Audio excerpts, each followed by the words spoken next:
여러분 안녕하십니까? 하루의 마무리는 저와 함께 하시죠. 성공투자 오후 증시 이혜수입니다. 코스피 5천을 외쳤던 정부, 그 목표를 빠르게 도달하니 이번에는 코스닥 3천을 외칩니다. 그리고 시장은 또 새로운 목표를 향해 돌진하기 시작하는데요. 4년 만에 마의 1000포인트 벽을 넘어선 코스닥, 장중 6% 넘게 급등한 지수에 따라 발동한 사이드카. 기관의 코스닥을 향한 2조 원이 넘는 역대급 매수 규모. 이제는 에너지, 코스피에서 코스닥을 향해 가는 걸까요? 양시장 마감을 향해 달려가고 있습니다. 자, 코스피 일중부터 확인을 해보도록 하죠. 5,000포인트 달성 이후 정부의 다음 목표인 코스닥 3,000포인트의 시선을 빼앗기며 쉬어가는 흐름이 나오고 있습니다. 외국인의 선물과 프로그램 차익 매도로 약세를 보이고 있는 상황인데 일단 스타트는 견조했죠. 삼성전자 개장과 동시에 15만 6천 원을 돌파하니까 지수도 5,023포인트까지 터치를 했습니다.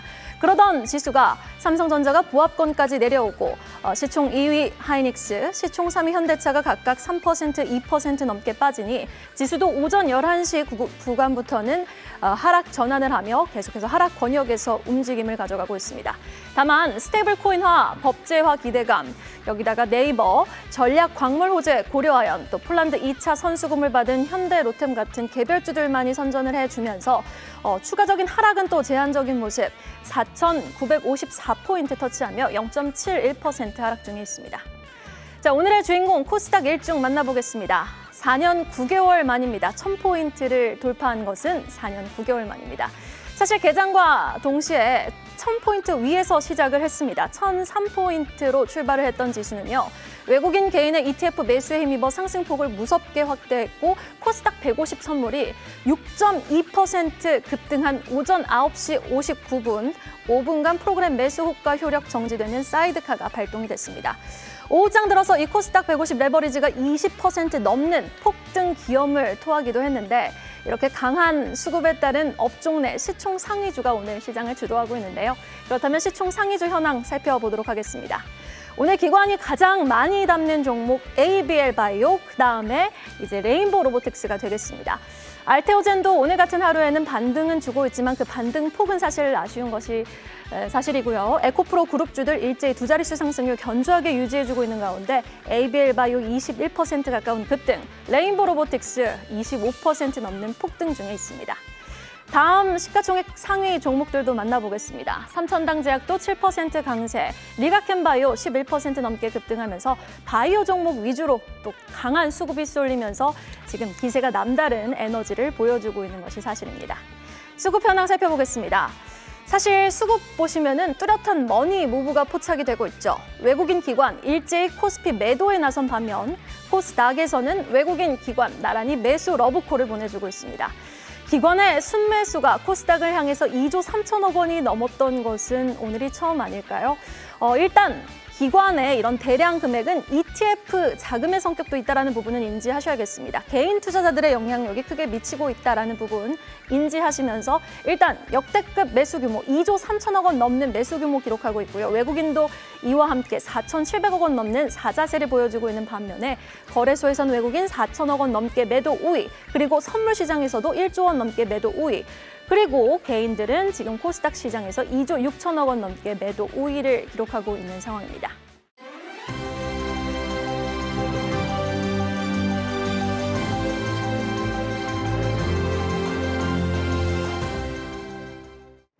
특집 다시 찍은 천스닥, 우리는 오늘 4년 만에 1000포인트를 상회한 지수를 확인을 했습니다. 코스피 5천을 조기 달성한 정부의 증시 부양 정책 목표가 이제는 코스닥 3천을 향하면서 이 중소형주로 향한 온기 확산 기대가 만연해지고 있는 시점인데요. 코스닥의 과거를 짚어보고 미래를 전망해 보죠. 자, 코스닥 보시다시피 올해로 출범 30주년을 벌써 맞이했습니다. 그런데 지수 어떻죠? 여러분 오늘은 오렌지색만 따라가시면 되겠습니다. 이 지수가 30년 동안 제자리 걸음입니다. 무엇 때문에 이렇게 오랜 시간 코스닥은 박스권에 갇힐 수밖에 없었고 또 정부는 무엇을 근거로 3,000포인트 도달도 가능하다고 말하는 걸까요? 먼저 코스닥이 탄생한 1996년으로 가보겠습니다. 이름부터 코스닥, 나스닥을 벤치매킹했습니다. 한국의 기술주 시장을 만들겠다는 포부였죠. 이때 당시 100포인트에서 시작했던 지수는요. 2004년 기준 지수를 10배 상향하면서 1000포인트로 그 이후에 수정을 한 것입니다. 그러니까 출범 30년, 박스권 30년이 딱 들어맞는 말이 되겠습니다. 그리고 출범 3년 후 1999년이 되겠습니다. 코스닥의 화랑이 시작되는데요. 세계적인 닷컴 버블, 정부의 벤처 육성 정책이 맞물리면서 이때 또 HTS가 보급되기 시작을 했고 시중 유동성이 급증하면서 주요 기업으로는 여러분 드라마 보셨을지 모르겠습니다. 재벌집 막내 아들에서 미래를 내다보는 주인공 송중기 씨가 막대한 부를 쌓는 과정에서 모티브로 했던 새로운 기술. 이 주가가 1,890원에 있었는데 5개월 만에 28만 2천 원까지 돌파했죠. 매일 9시 뉴스 주인공은 새로운 기술이었고 새로운 기술이 재계 서열 1위 삼성전자도 잠시 추월하는 기현상도 이때 나타났습니다. 2000년 3월 코스닥 지수는 역대 최고점 2,925포인트까지 치솟았습니다. 현 정부에서 코스닥 3,000포인트를 외치는 이유도 정고점 돌파 다시 해보자라는 취지죠. 그러나 2000년 당시에는 3,000의 고지까지 가기엔 너무나 허무하게 지수가 추락을 했습니다. 이때 당시 새로운 기술의 다이얼 패드는 실제 수익 모델이 부재했고 또 CEO의 분식회계 혐의, 그룹 경영권 분쟁까지 겹치면서 투자자들의 꿈은 한순간에 악몽으로 바뀌었죠.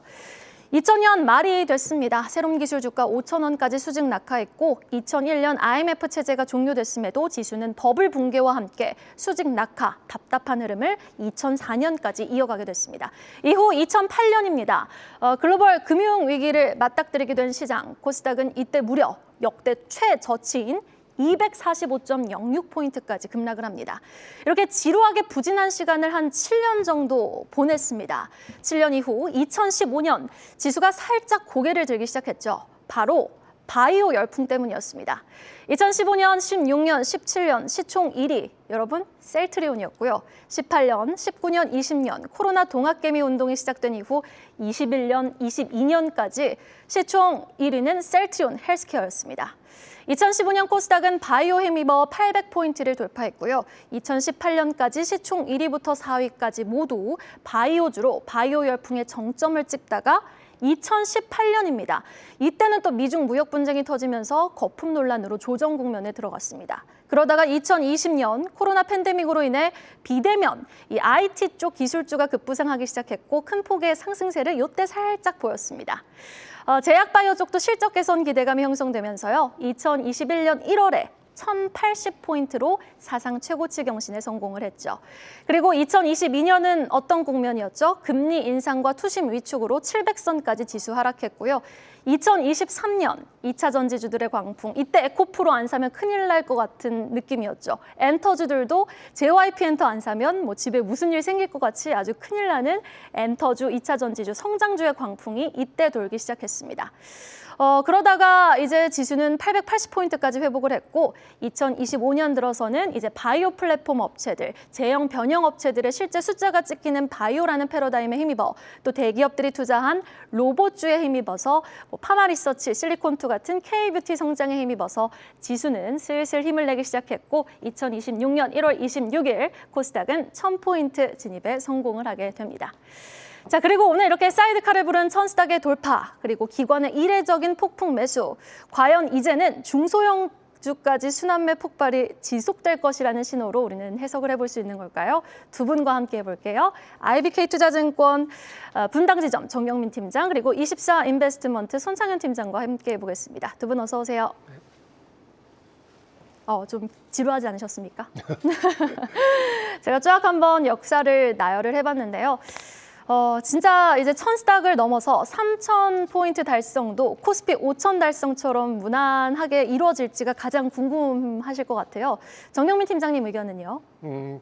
불가능한 건 아닌 것 같습니다. 뭐 처음에 이제 코스피 5,000포인트 얘기할 때도 약간 허무맹랑한 얘기가 아닐까라는 생각이 들었는데 이게 뭐 이렇게 정권이 바뀌고 채 1년이 되지 않은 그런 상태에 이제 도달한 것들을 보면 뭐 불가능한 것만은 아니다라고 좀 볼 수는 있겠는데 그래도 코스닥하고 코스피에 이제 결정적인 차이들이 좀 있다 보니까 아무래도 뭐 3,000포인트를 근시일 내에 달성하기에는 쉽지는 않아 보이기는 합니다. 그렇더라도 지금 워낙 또 간극이 좀 벌어져 있는 그런 상황도 있고 또 이제 정책적인 그런 드라이브가 좀 걸린다면 간극을 상당히 줄여낼 수 있는 그 정도의 속도는 우리가 느낄 수 있지 않을까라는 생각이 좀 듭니다. 개인적으로는 한 1,700, 800 정도까지는 목표는 올해 안에 달성할 수도 있지 않을까라는 생각이 드는데요.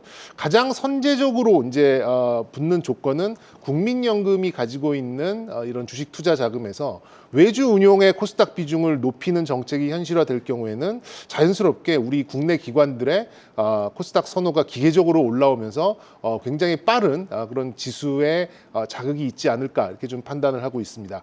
일단 국민연금은 절반 정도는 자신들이 운용을 하고 절반 정도는 외부로 이렇게 좀 외주 운용을 좀 맡기는 편인데 지금은 사실 거의 벤치마크 지수를 코스피 200 지수만 좀 사용하고 있는데 만약에 그 외주 운용 지수에서 코스닥 50 혹은 코스닥 100, 코스닥 150 뭐 이런 좀 지표를 추가적으로 비중을 높여 사용한다고 한다면 이제 국내 기관들 특히나 운용을 하는 입장에서는 코스닥을 그만큼 신경 써야 되고 그만큼의 비중을 늘려야 되는 상황이 오기 때문에 아무래도 그런 정책에 따라서 코스닥의 활성화가 조금 더 쉬워지지 않을까라는 생각이 듭니다.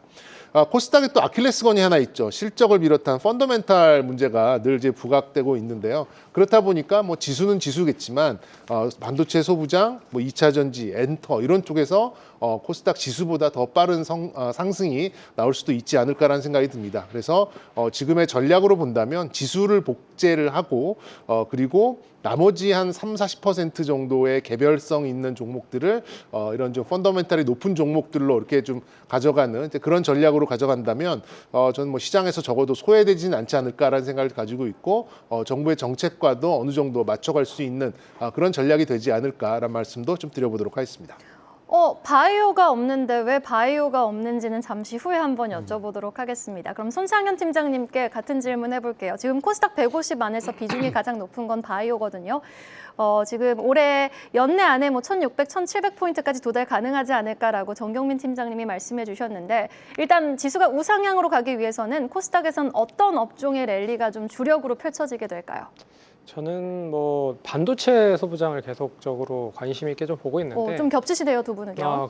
결과적으로 이제 전자닉스의 후광을 누가 얻을 수 있을지를 좀 생각을 해보면 결국엔 소부장단 관련된 종목이 실적이 지금도 좋고 그리고 앞으로도 좀 좋을 수 있을 만한 메커니즘이 이어질 가능성이 높다라고 좀 보고 있어서 일단 제가 봤을 때는 반도체 소부장단 종목을 우선적으로 좀 가져가야 될 필요가 있지 않을까 보고 있습니다. 그리고 29일 날 4분기 실적이 발표가 되죠. 전자닉스가. 근데 여기에서 초미의 관심사는 과연 증설 투자를 언제 하는지 이게 제가 봤을 때는 가장 크게 관심을 좀 가지실 필요가 있는 부분인 것 같습니다. 왜냐하면 현재 이제 HBM 관련돼서는 투자를 계속 진행을 하고 있는데 삼성전자가 HBM4 관련돼서 양산을 좀 진행을 할 수도 있다는 얘기가 나오고 있죠. 그러면 고로 레거시 반도체에 대한 수혜도 상당히 좀 긍정적으로 전환될 가능성이 높아서 그런 점에서 증설 투자가 어느 정도 진행이 된다라고 하면 그동안의 증설 투자로 어떻게 보면 빛을 못 보았었던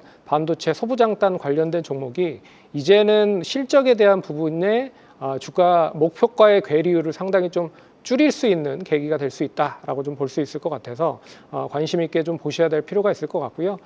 일단은 다우지수와 나스닥을 비교를 해봐도 다우존스가 지금 49,000포인트고요. 나스닥이 23,000포인트입니다. 한 2.1배 정도 수준인데 우리나라 코스피와 코스닥에 대한 차이를 보면 5분의 1 수준밖에 되지 않다라고 보고 있어서 제가 봤을 때는 이게 2분의 1로만 줄여간다라고 해도 2,000포인트까지는 2,500포인트까지는 가야 될 필요가 있는 거거든요. 그렇기 때문에 그 비율적인 측면으로 뭐 예시를 제시해드렸지만 일단 그런 부분으로 보더라도 상당히 좀 코스닥에 대한 관심도는 높아질 필요가 있을 것이다라고 보고 있고요. 이제는 수급에 대한 종목들보다는 실적에 대한 차별화에 대한 흐름으로 제가 봤을 때는 계속 관심을 가지실 필요가 있다. 그런 점에서 최근에 수급으로 많이 올랐었던 로봇, 우주항공, 자율주행 이런 종목들은 계속 트레이딩은 가능하다라고 볼 수가 있을 것 같아요. 하지만 중장기적으로 포트에 대한 재편을 한다라고 하면 반도체 소부장단이나 2차 전지 쪽 관련된 종목들은 하나 정도는 좀 담아갈 필요가 있을 것 같고 제약바이오는 제가 봤을 때는 이제 선별적으로 좀 움직일 가능성이 높다라고 보셔야 될 것 같습니다. 그래서 이번에 보유하고 있는 종목은 단기보다는 중장기적으로 끌고 가서 수익을 좀 극대화하는 전략을 추구하시는 게 좋지 않을까 그렇게 좀 전략을 세워보도록 하겠습니다. 구체적으로 두 분이 보시는 종목도 잠시 후에 이제 동시효과 상황에 들어가서 여쭤보도록 하겠습니다. 두 분의 의견이 공통된 것이 반도체 소부장과 2차 전지 쪽 주목해보자라는 말씀으로 좀 귀결이 되는 것 같은데, 그렇다면 정경민 팀장님, 지금 과거에 보였던 지수의 급등락 패턴처럼 섹터 내에서도 좀 급등락을 보여줄 수 있는 섹터가 있을 것 같거든요. 우리가 바이오를 조심해야 됩니까? 아니면 로봇을 좀 조심해야 됩니까? 일단 뭐 단기적으로 봤을 때는 최근 들어서 이제 편승 효과가 좀 강하게 나타났던 로봇 섹터가 오늘도 이제 몇몇 종목들을 중심으로 강한 좀 차익 실현이 나오는 이제 그런 흐름이 좀 나오고 있어요. 그래서 네. 단기적으로 봤을 때는 이제 로봇 종목들 그동안 너무 이제 뭐 몇몇 그 특정된 종목들에 한해서 이제 함께 올라갔었던 그런 편승을 보였었던 종목들에 대해서는 어느 정도 좀 조심을 해야 되지 않을까라는 좀 생각을 좀 가지고 있어요. 그리고 이제 개인적으로 봤을 때는 이제 로봇 종목들 정도만 어느 정도 좀 조심을 한다면 지수의 어떤 상승에 함께 가는 이제 그런 섹터들에 대해서는 종목들에 대해서는 큰 무리는 없지 않을까라는 좀 생각이 드는데, 아까 이제 앵커께서도 왜 그 바이오에 대해서 그 언급이 없었냐라고 좀 여쭤보셨는데요. 그 이유는 이제 코스닥 지수를 만약에 뭐 ETF를 이용해서 추종을 한다라고 하면 코스닥의 특히 이제 시가총액 상위 섹터 상위를 차지하고 있는 바이오의 비중이 43%가 되거든요. 그래서 예를 들어서 내가 코스닥을 투자하는 금액을 뭐 한 70% 정도를 지수를 산다라고 한다면 이미 30% 이상을 바이오에 담고 가는 이제 그런 좀 산술적인 이제 그런 통계를 가져갈 수 있기 때문에 굳이 뭐 바이오를 따로 가지 않더라도 지수를 사는 것만으로도 충분히 바이오를 어느 정도 커버를 할 수 있는 이제 그런 역할을 좀 할 수 있겠고요. 그리고 플러스 어느 정도 좀 펀더멘탈, 뭐 주식의 근본이라고 할 수 있는 그런 실적이 나오는 이제 그런 섹터들을 추가적으로 좀 사간다면 뭐 충분히 보완적인 관계로 포트폴리오를 좀 완성할 수 있지 않을까 이렇게 생각을 좀 가져가고 있습니다. 그런 면에서 역시 뭐 엔터나 뭐 소부장, 2차 전지 이런 쪽에서 나머지 비중을 좀 추가해서 가져가는 게 좀 좋을 것 같고요. 현재로서는 뭐 지수 자체에 대해서는 큰 뭐 상승에 대한 뭐 이렇게 속도감도 좀 좋을 것 같고 이렇게 하락에 대한 리스크를 크게 가져가기보다는 일단 뭐 저는 코스피 지수 기준으로 1,100에서 1,200 정도까지의 어떤 수렴 흐름을 가져갈 가능성이 좀 매우 높기 때문에 일단은 뭐 지수 쪽에 조금 더 비중을 가져가고, 그리고 이제 보완적인 관계를 실적이 어느 정도 나오는 종목들로 가져간다라고 하면 시장 수익률보다는 좀 좋은 결과가 나오지 않을까 예상해 보도록 하겠습니다. 네, 그렇다면 두 분께 모두 공통된 질문 하나 더 드리도록 하겠습니다. 지금 시점에서 코스닥과 코스피, 포트 투자 비중을 어느 정도로 가져가는 것이 적절할지 가장 또 많은 분들이 궁금해하실 것 같은데, 먼저 손창현 팀장님, 네. 코스닥, 코스피 비중 어떻게 가져가시겠어요? 예전에 코스피 쪽으로 집중을 했다라고 하면 이제는 뭐 5대5 정도 수준으로 코스닥을 좀 채워나갈 필요가 있을 것이다. 그래도 코스피의 비중이 결코 적지 않아요. 그렇죠. 그런 점에서는 여전히 이제 실적적인 뭐 밸류에이션적인 부분으로 봤을 때는 코스닥보다 코스피가 좋기 때문에 뭐 50% 정도는 코스피로 계속 보유를 하시는 게 좋을 것 같고요. 다만 많이 못 올라간 쪽은 역시 코스닥이 많습니다. 그런 점에서 비중을 어느 정도 채워나가는 데 있어서 코스닥은 좀 중요한 기로에 서 있다라고 생각을 하시면 될 것 같고, 그리고 그동안에 많이 못 올랐었던 섹터 중에 지난주부터 스멀스멀 좀 올라가고 있는 쪽이 디지털 화폐 자산 쪽 관련된 종목이거든요. 제가 봤을 때는 이 뭐 STO 관련된 토큰 증권 이슈 관련된 종목도 있고, 그리고 이제 가상화폐 쪽에 투자 지분을 보유하고 있는 종목들도 있고요. 그리고 그동안에 완전하게 소외를 받았었던 게임주들도 상승을 하고 있다는 배경은 일단 많이 못 올랐었던 섹터 쪽으로 매기가 몰리고 있다라는 쪽을 관심 있게 보시면 좋을 것 같고, 그리고 이제 뭐 게임주들은 결국에는 이제 또 여러 가지 가상화폐 자산 관련돼서도 게임과 직접적으로 연계되면서 움직임을 보였었던 종목들이 많습니다. 그런 점에서 이 코인 관련된 거래소의 지분 투자와 더불어서 보유하고 있는 게임이 뭐 이 판호에 대한 해제가 본격화된다라고 하면 또 중국에서에 대한 원활한 그런 게임에 대한 수혜도 좀 이어질 가능성이 높아. 그리고 가격적으로 충분히 많이 떨어졌다라고 좀 보고 있어서 이런 삼박자가 고루 갖춰진 쪽에서 수급이 어느 정도 단기적으로 몰린다라고 하면 게임 관련된 종목들도 관심 있게 보셔야 될 타이밍이 된 게 아닌가라고 생각을 해봐야 될 것 같습니다. 손 팀장님은 일단 비중 코스피 50, 코스닥 50을 말씀해 주시면서 그동안 소외되었던 스테이블 코인 게임주 주목해보자라고 말씀해 주셨고요. 정경민 팀장님까지 들어보고 동시효과 상황 진입해 볼게요. 네, 뭐 저는 뭐 코스피 그래도 60% 예전에는 뭐 8대2, 9대1 정도의 비중이었다면 지금은 코스닥의 어떤 속도감이 올라오는 그런 시점이기 때문에 뭐 네. 그래도 코스피가 6, 코스닥이 4, 이 정도로 좀 가져가고요. 그 코스닥의 4 중에서도 뭐 개인의 성향에 따라 좀 차이가 있겠습니다만 한 60에서 70% 정도는 코스피 지수를 추종하는 ETF가 조금 적절하게 어울리지 않을까 생각을 하고 변동성이나 어떤 좀 화끈한 움직임을 좋아하시는 분들은 레버리지가 달린 이제 그런 ETF를 사용하셔도 코스닥 지수 추종에는 뭐 큰 뭐 문제는 없을 것 같으니까요. 일단 코스피와 코스닥은 6대4 그리고 코스피 안에서의 비중도 60, 70%는 지수를 추종하는 이제 그런 방법으로 좀 전략적으로 좀 접근을 하시는 방법이 어떨까 말씀드려 보도록 하겠습니다. 네, 일단 두 분의 결이 비슷한 대답이신 것 같아요. 손 팀장님은 5대5, 정경민 팀장님은 그래도 코스피 6, 코스닥 4를 언급해 주셨습니다. 동시효과 상황으로 진입을 해보도록 하겠습니다. 3시 23분 지나가고 있네요. 양시장은 오늘 온도차가 느껴지면서 마감될 것으로 예상됩니다. 그래도 코스피 상승 전환의 성공 0.23% 상승 마감 예상되며 5천선을 지키려는 저력 보여주고 있고요. 코스닥은 기관의 대량 매수 속에 오늘 매수 사이드카까지 발동하면서 7% 가까이 급등 마감 1063포인트에서 마감 예상 체결 지수 형성되어 있습니다.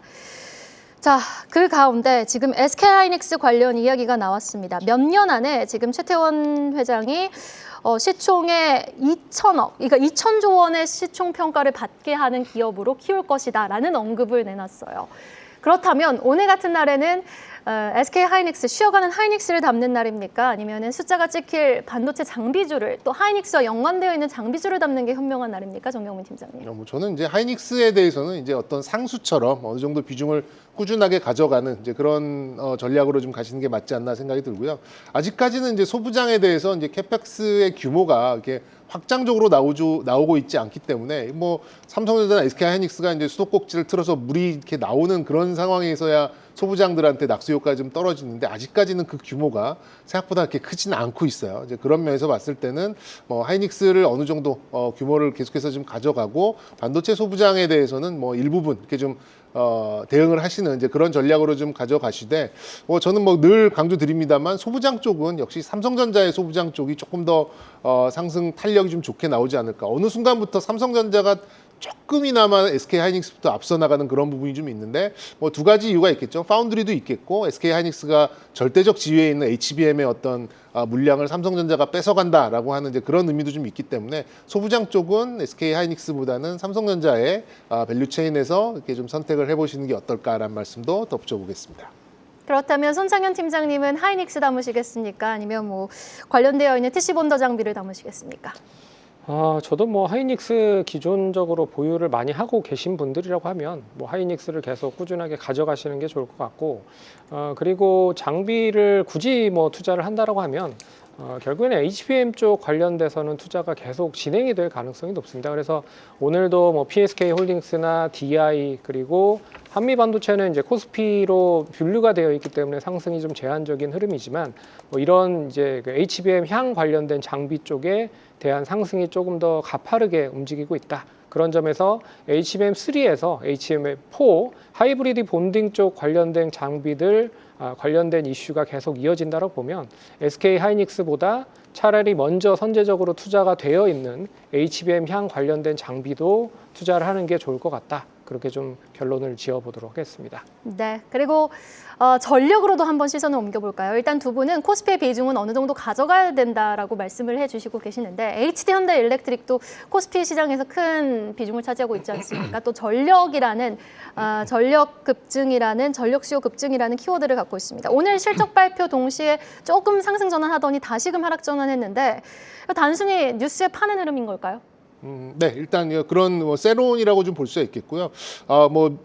약간 빠진 1조가 나왔어요. 그러니까 우리 예상치는 어느 정도 좀 맞아가는 이제 그런 흐름이 좀 나왔습니다만 시장에서는 뭐 코스닥이 워낙 또 강하기도 했고 HD 현대일렉트릭은 뭐 다들 아시겠습니다만 이제 증설 효과가 나온 건 올해 하반기입니다. 올 하반기에 증설했었던 건 이제 완공이 되고 거기에서 이제 생산이 좀 들어가기 때문에 매출의 수준은 쌓일 수 있겠습니다만 매출의 한계는 어쨌든 이번 분기 다음 분기까지는 어쩔 수 없이 이게 머물러 있을 수밖에 없기 때문에 추가적인 수주의 어떤 효과를 볼 수 있는 거는 조금 시간이 좀 이연될 수 있다라는 점도 좀 아셔야 될 것 같아요. 이제 그런 면에서 봤을 때 뭐 투자의 관점에서 본다면 뭐 저도 효성중공업처럼 좀 길게 100만 원이 넘어가는 이제 그런 효과를 좀 볼 수가 있겠습니다만 오히려 이제 이런 HD 현대일렉트릭은 정고점을 빠르게 넘는 그런 순간에 다시금 좀 접근을 해보시는 게 어떨까라는 생각이 들고요. 저는 이렇게 좀 수렴하는 이제 그런 흐름이 한 몇 개월간 나오지 않을까 이렇게 좀 빠른 속도보다는 지금 현재 있는 밸류에이션과 실적을 시가총액에 이제 안정시키는 그런 흐름으로 당분간 좀 흘러갈 가능성이 좀 있기 때문에 좀 빠른 속도가 나온 뭐 95만 원을 돌파하는 그 순간에 뭐 다시금 좀 트레이딩을 할 수 있는 이제 그런 순간이 오지 않을까 이렇게 좀 말씀드려보겠습니다. 네. 그리고 ABL 바이오도 한번 여쭤보도록 하겠습니다. 코스닥 지수가 오르려면 일단 시총 상위주들이 올라줘야 되고 그리고 지금 알테오젠이 코스피로 이전 상장하게 된다면 그에 따른 수혜 또 ABL 바이오가 받을 수 있다고 하는데 이미 너무 주가는 급등했거든요. 현 시점 전략 좀 제시해 주신다면요. 단기적으로 이제 오늘 많이 올라간 상황이고 오늘 뭐 또 역사적인 신고가를 갱신을 하는 상황이기 때문에 뭐 ABL 바이오, 리가켄 바이오 그리고 뭐 알테오젠 뭐 이런 종목들은 코스닥이 가면 어쩔 수 없이 따라가는 추종을 해서 따라갈 수밖에 없는 그런 뭐 형국에 있는 종목들입니다. 그렇기 때문에 이 종목뿐만 아니더라도 뭐 비만 치료제 관련된 종목들 그리고 여러 가지 이 신약 관련된 종목 파이프라인을 가지고 있는 종목들은 코스닥이 계속 상승을 할 때마다 좀 관심 있게 보셔야 될 것 같고요. 오늘 단기적으로 많이 급등을 했기 때문에 추가적으로 접근을 하신다라고 하면 조정이 나올 때 좀 매수를 하시는 게 좋을 것 같다. 그래서 오늘 단기 급등해서 뭐 수익을 챙기는 것보다는 내일이나 모레 정도까지 조정을 틈타서 조정에 분할적으로 좀 접근을 하신다라고 하시면 충분하게 다시 추세적인 흐름으로 상승세 연결이 될 수 있다라고 좀 보고 있기 때문에 역시 뭐 ABL 바이오는 플랫폼 관련된 가치를 계속 높게 평가를 받고 있는 상황이죠. 그런 점에서 단기보다는 역시 중장기적인 관점으로 계속 관심 있게 보셔야 될 것 같습니다. 시간이 없는데 빠르게 여쭤보겠습니다. 두 분 반도체 소부장에서 하나, 2차 전지에서 하나 토픽 제시해 주세요. 먼저 정경민 팀장님, 네. 소부장에서 어디 보세요? 저는 소부장 쪽에서 좀 본다고 하면은 저는 파크 시스템즈 최근에 네. 관심을 좀 늘려야 될 시점이 아닌가라는 생각이 들고요. 2차 전지 쪽에서는 포스코 퓨처엠 이렇게 좀 골라드리도록 하겠습니다. 손 팀장님은요? 저는 이제 반도체 소부장단 PSK 홀딩스 보도록 하겠고요. 소부장단에서는 포스코 퓨처엠 보도록 하겠습니다.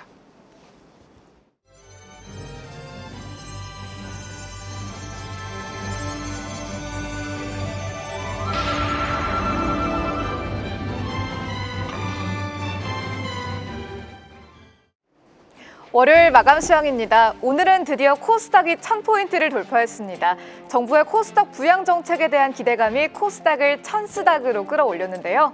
오늘장 한마디로 정리하면 기관과 외인 동반 매수, 코스닥 1000 돌파입니다. 오늘은 외인까지 코스닥 매수에 가세했죠. 외인과 기관이 코스피에선 매도 포지션을 취했지만 코스닥에선 강력한 매수에 나섰는데요. 코스닥이 활짝 웃은 월요일장 증시 흐름과 특징 세터 함께 살펴보겠습니다. 지난주 금요일과 달리 양지수의 흐름이 엇갈렸습니다. 소폭 상승으로 출발했던 코스피는 약세로 전환을 했고요. 반면에 코스닥은 갈수록 상승폭을 키웠습니다. 자세한 흐름은 일중으로 함께 보시죠. 코스피 일중부터 보시면 장 초반에는 무려 5020선을 돌파했는데요. 오전 10시 이후에는 상승분을 내주면서 하락 전환하고 말았습니다. 현재는 0.8% 하락하면서 4949선으로 마감을 했습니다. 코스닥 일중도 보시죠. 1000선을 넘으면서 개장한 코스닥이었죠. 이후에는 무서운 기세로 상승폭을 더 키웠고요. 우상향 곡선을 끊임없이 그렸습니다. 현재는 7% 넘게 상승하면서 1064선으로 마감했습니다. 오늘장 특징적이었던 주요 섹터 4가지 정리해보겠습니다. 첫 번째 섹터는 2차 전지입니다. 오늘장 코스닥 시장 내에서도 주도 섹터는 단연 2차 전지였는데요. 로봇 시장 성장에 힘입어서 섹터 전반이 지속적으로 강세를 보이고 있죠. 특히나 전고체 배터리 밸류체인이 주목받고 있는데요. DS투자증권은 전고체 배터리가 피지컬 AI와 함께 부각될 것이라면서 올해는 그 기대가 반영되기 시작할 것이라고 전망했습니다. 휴머노이드 로봇의 가동 시간을 해결할 방법은 부피당 에너지 밀도가 높은 전고체 배터리의 탑재라고 분석을 했는데요. 피지컬 AI와 전고체 배터리의 동행이 부각되면서 관련주 전반이 강세를 보이고 있습니다. 특히 레이크 머티리얼즈 주가 강세 보였고요. 21% 넘게 상승합니다. CIS도 16% 넘게 상승하면서 주가 견조하게 마감을 했습니다. EV 첨단 소재 대주전자재료도 일제히 강세로 마감했네요. 또 오늘 2차 전지 섹터 내에서 에코프로와 에코프로 BM도 강세를 보였죠. 코스닥 시장을 견인했는데요. 두 종목 모두 장 초반부터 급등했습니다. 에코프로는 22% 상승, 에코프로 BM은 19%로 장을 마감했습니다. 두 번째 섹터 보겠습니다. 게임입니다. 시장의 관심에서 한동안 멀어져 있었던 게임주, 오늘은 제대로 조명을 받았습니다. 올해 출시될 신작과 호실적에 대한 기대가 겹치면서 주가에 훈풍이 불었는데요. 특히 그 안에서도 크래프톤과 펄어비스가 급등했습니다. 미래에셋증권은 크래프톤에 대해서 1분기 실적 서프라이즈를 기대한다면서 목표가를 올려 잡았고요. 중국에서의 급격한 매출 반등에 주목했습니다. 크래프톤의 주가 7.12% 상승하면서 25만 5,500원으로 마감을 했네요. 펄어비스도 오늘장 강세 보이면서 신고가를 경신했는데요. 현재 13% 상승으로 마감을 했습니다. 펄어비스는 신작 붉은 사막이 최종 완성 단계에 돌입했다고 밝혔죠. 신작에 대한 기대감을 받고 있고요. 출시 예정일은 3월 20일이라고 합니다. 이외에도 카카오 게임즈 등 게임즈 주가 전반 강세로 마감을 했습니다. 세 번째 섹터 보시죠. 바이오입니다. 지난주 금요일부터 강했던 바이오주 오늘 불기둥을 뿜었습니다. 코스닥 부양 정책에 대한 기대가 강하게 반영되는 섹터 중 하나가 바이오죠. 대형주를 포함해서 바이오 섹터 전반이 들썩였는데요. 그 안에서도 ABL 바이오가 20%대 주가 상승하며 시장의 주목을 받았습니다. 개별적인 호재가 있었죠. 그랩바디 B의 가치가 재평가 국면에 진입했다는 리포트가 나왔는데요. 다울투자증권은 뇌혈관 장벽 셔틀 플랫폼인 그랩바디 B 가치가 최대 10.5조라고 분석하면서 목표가를 26만 원으로 상향했습니다. 현재는 21% 상승으로 장을 마감했습니다. 바이오 섹터 전반의 주가도 들썩였는데요. 주가 보시면 올릭스와 D&D 파마텍, 리가캠 바이오 등 일제히 강세를 보이면서 마감을 했습니다. 네, 마지막 섹터 보겠습니다. 마지막 섹터 하락했던 섹터는 코스피 대형주였습니다. 견조하게 상승하던 코스피 시장 내 대형주들이 오늘은 쉬어갔는데요. 아무래도 오늘은 코스닥 수급이 쏠리면서 코스닥에는 다소 힘이 빠졌죠. 외인과 기관이 차익 실현에 나선 모습이 포착이 됐습니다. 반도체 투톱 주가를 보시면 상승불 켜냈던 삼성전자도 좀 일제히 반납을 했고요. 오후장 들어서 주가가 하락을 했습니다. 개별 호재로 상승했던 오전장을 뒤로하고 상승부 반납하면서 마감을 한 모습이고요. SK하이닉스는 장 초반부터 주가가 약했습니다. 하지만 하락폭을 더 키웠네요. 현재 4% 넘게 하락하면서 마감을 했습니다. 현대차와 LG도 시총 상위주 내에서 오늘장 약세를 보였는데요. 현대차는 3거래일 연속으로 차익 실현 매물이 나오고 있습니다. 현재 3% 넘게 하락으로 마감을 했고요. LG는 지난 2거래일 상승한 후 오늘은 약세입니다. 현재 3.96% 하락했는데요. LG화학에 대한 목표가 하향 리포트가 나왔죠. 오늘장에서 LG와 LG전자, LG화학 일제히 약세로 마감을 했습니다. 오늘장에서는 수급을 빼놓을 수가 없습니다. 코스피와 코스닥이 엇갈렸는데요. 코스피에서는 개인만이 매수에 나섰죠. 하지만 코스닥에선 외인과 기관의 동반 매수가 들어왔습니다. 오후 3시 20분 기준으로 기관이 2조 5천억 원 넘게 코스닥을 매수했는데요. 현재는 2조 6천억을 넘었습니다. 이렇게 코스닥이 1000포인트를 돌파하면서 훈풍이 불었던 월요일장이었습니다. 대형주 중심으로 코스피에선 차익 실현 매물이 어느 정도 나왔는데요. 이번 주 거래일 증시 흐름이 어떻게 될지 저희 성공투자 오후 증시와 함께해 주시죠. 지금까지 월요일장 마감 시황이었습니다.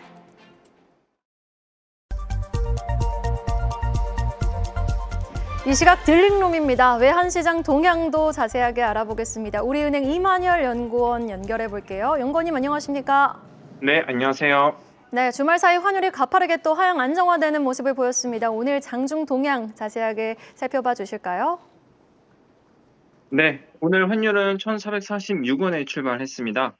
환율이 오늘 급락 출발한 배경에는 이 미국과 일본의 외환 당국이 엔화 방어를 위해서 공조할 가능성이 높아진 영향이라고 할 수가 있겠습니다.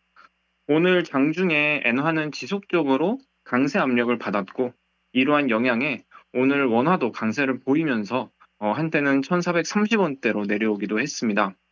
이러한 환율 하락 흐름 속에서 이 환율 하락을 쫓는 이 달러 매도 물량도 강하게 출회가 되면서 오늘 환율의 하락 압력이 더욱더 강화가 되었습니다. 여기에 국민연금은 오늘 기금운용위원회를 열어서 국내 투자 확대 등 안건을 논의할 것으로 알려졌습니다. 수출 기업의 대금 결제 자금과 해외 투자 대기성 자금이 외화 예금 형태로 유입되면서 지난해 12월 외화 예금이 사상 최대치를 기록을 했는데 오늘 환율 하락을 계기로 해서 이들 달러가 시장에 유입될지 여부를 지켜봐야 할 것 같습니다. 네, 여기까지 들어보겠습니다. 추가적인 하향 안정화가 이어질지 여부 주목해 보셔야겠습니다. 우리은행 이만열 연구원이었습니다. 말씀 고맙습니다. 네, 감사합니다. 계속해서 다양한 경제 이슈를 알고 싶다면 구독과 좋아요, 알림 설정 부탁드립니다. AI 캐스터 권미정이었습니다.